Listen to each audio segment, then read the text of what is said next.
My dentist told me I have a cavity, but it doesn't hurt. Do I really need to get it filled? Maybe I'll just wait until I actually feel it. No! No! No! No! No! What?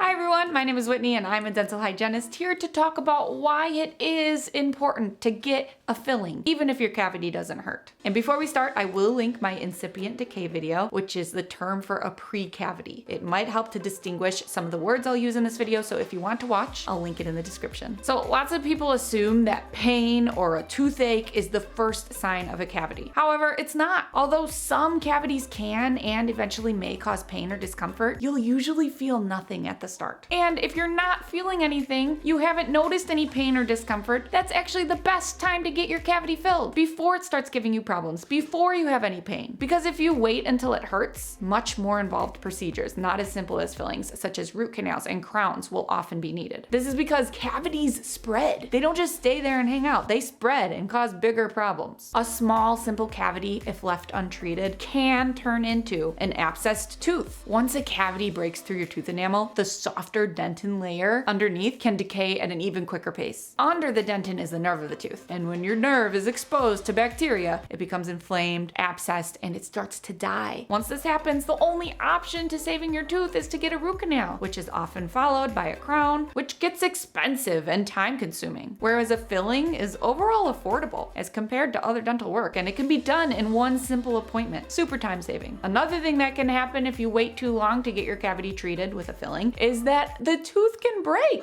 or crack. As cavities spread into the surrounding tooth structure, your durable tooth enamel ends up becoming a hollow shell. And the thinner and weaker this shell gets, the more likely it is to break or crack from everyday things like biting and chewing. And if this happens, if your tooth splits off, you might be lucky enough to fix it with a crown, but sometimes it could be so severe that the only option is to have it pulled. And then you'll have to decide which type of tooth replacement option is best for you, a bridge, a partial, an implant, etc. So I can't stress enough how important it is for you to not wait. Don't wait until you have pain to get your cavity filled. Because again, once you start feeling any throbbing or discomfort, more likely than not, your cavity has already turned into a more serious issue than a simple filling, which will be more involved and more expensive. So in all, to preserve as much healthy tooth structure as possible and lower the cost of any dental treatment, as soon as a cavity is diagnosed by your dentist, it is recommended to get that cavity filled. And remember that cavities generally start off small, and unless they are incipient, which I said at the beginning, I have a video all about incipient decay. So unless they are incipient, tooth decay will only keep getting bigger and bigger until the cavity is removed by your dentist. So be sure to see your dentist at least every 6 months to help reduce your risk of tooth decay and intercept tooth decay when it's still small. I hope this video helped you. Please like and subscribe and turn on your notifications if it did. I'll link all of my cavity videos in the description box if you'd like to learn more about prevention, what cavities really are, how they form, etc. And if you want even more teeth talk, you can visit my website, teethtalkgirl.com, and hang out with me on Instagram at teethtalkgirl. Peace, love, and teeth!